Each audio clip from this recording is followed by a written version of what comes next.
Olá, eu sou a Josabel, eu sou mestranda no PPG de Artes Visuais da Universidade Federal do Rio Grande do Sul e hoje eu vou apresentar o artigo intitulado Museus de Artes Brasileiros na Internet, um breve panorama, que foi desenvolvido durante o primeiro ano de pesquisa do mestrado em História, Teoria e Crítica, Relações Sistêmicas da Arte. E aqui já trago na capa uma colagem com as páginas iniciais dos sites das instituições selecionadas nesse primeiro momento de pesquisa. O objetivo do artigo é traçar um panorama geral das instituições na internet, tendo em vista a cultura digital em que vivemos, que foi evidenciada pela pandemia dos últimos anos e reavivou alguns debates, inclusive. Para isso, eu investiguei 20 instituições museológicas de artes visuais do Brasil, com enfoque em dois aspectos: presença na plataforma de visibilidade, como site, redes sociais, e disponibilidade de acervos digitalizados. Aqui o quadro final, com essas 20 instituições do primeiro momento de pesquisa, onde eu me baseei em trabalhos anteriormente desenvolvidos na mesma universidade, como Conectarte BR, coordenado pela professora Maria Amélia Bulhões, minha orientadora, mas também com base na densidade de museus no território nacional, que, segundo o IBRAM, é maior no eixo sul, sudeste e nordeste. Por isso, esse é o quadro final dessa parte inicial de pesquisa. Repito, são 20 instituições.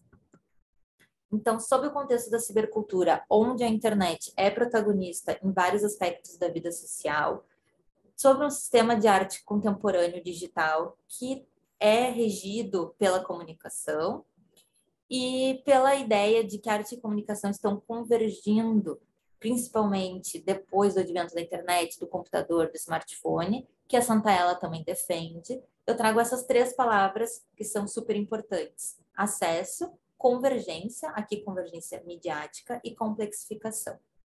E o contexto da pandemia, principalmente no momento inicial de distanciamento social, onde as instituições tiveram que se fazer presentes ainda mais, se não estavam antes, no ambiente online, para poderem manter suas atividades e o contato com os públicos.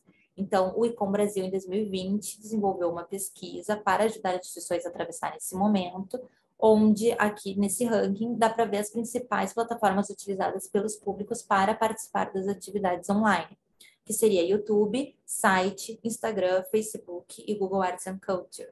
Esse último com menor participação, mas que teve seus acessos e downloads crescerem durante a pandemia. Com base nessas 5 instituições, eu montei um quadro síntese de participação, com as datas, quando possível, de criação nessas plataformas. Então, todas possuem site, Instagram e Facebook. YouTube, apenas uma não possui um canal próprio, e Google Arts and Culture já são 11, mais da metade, portanto.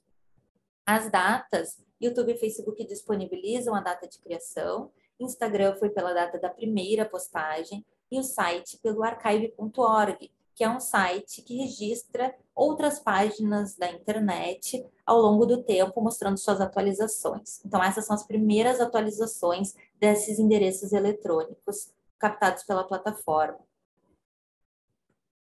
Então, a gente consegue observar grande adesão a esses canais por parte dos museus, talvez demonstrando uma compreensão da importância e da relevância que eles vêm ganhando no cotidiano, e a menor participação do Google Arts and Culture, que é essa plataforma da Google de disponibilização de acervos de várias instituições ao redor do mundo, pode ser justificada pelas dificuldades e desafios ainda enfrentados aqui no contexto latino-americano.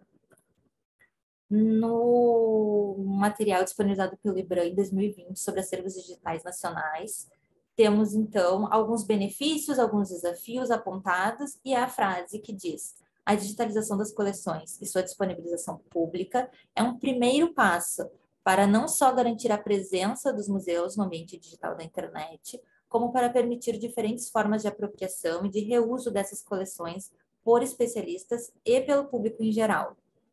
Então, os benefícios apontados seriam preservacionista e gestão de riscos. Então, ter o acervo digitalizado ajuda nesse quesito a saber onde estão essas obras, quais estão em condições de preservação, precisam ser preservadas. É mais fácil gerenciar um arquivo online.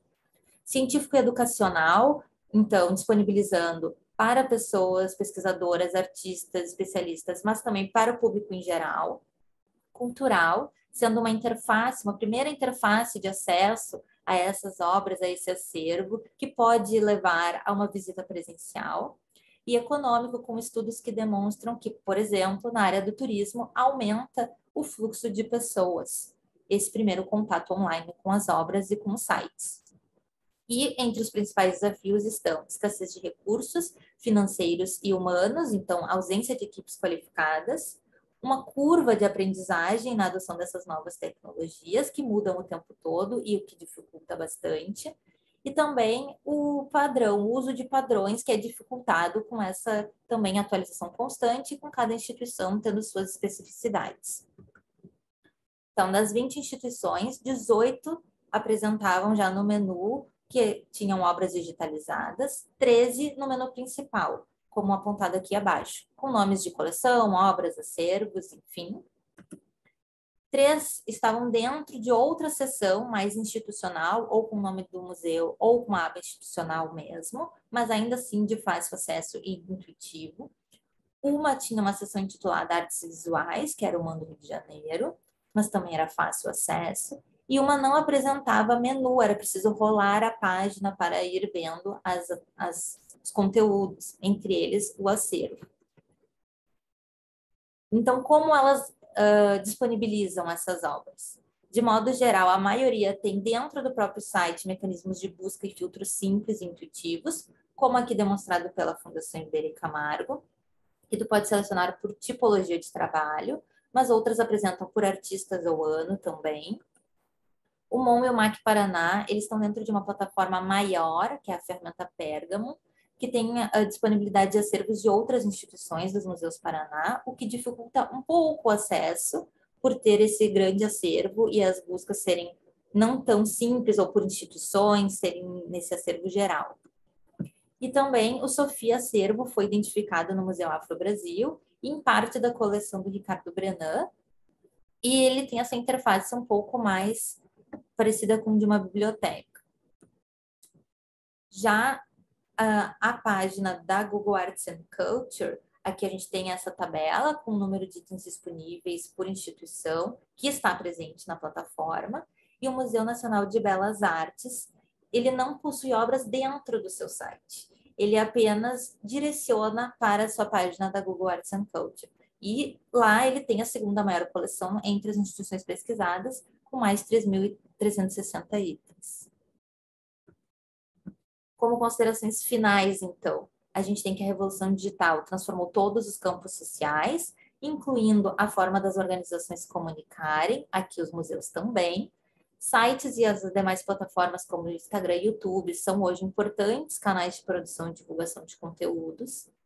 Não é mais possível fazer essa comparação entre visita virtual e real e nem presumir uma substituição de uma pela outra, mas sim trabalhar com a ideia de experiências diversas e de complexificação.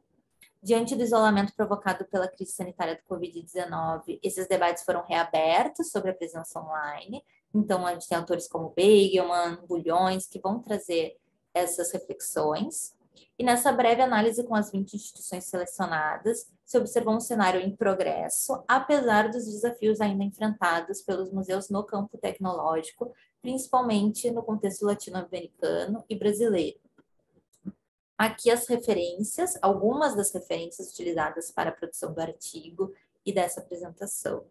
E deixo aqui meu muito obrigada e meu contato para possíveis trocas.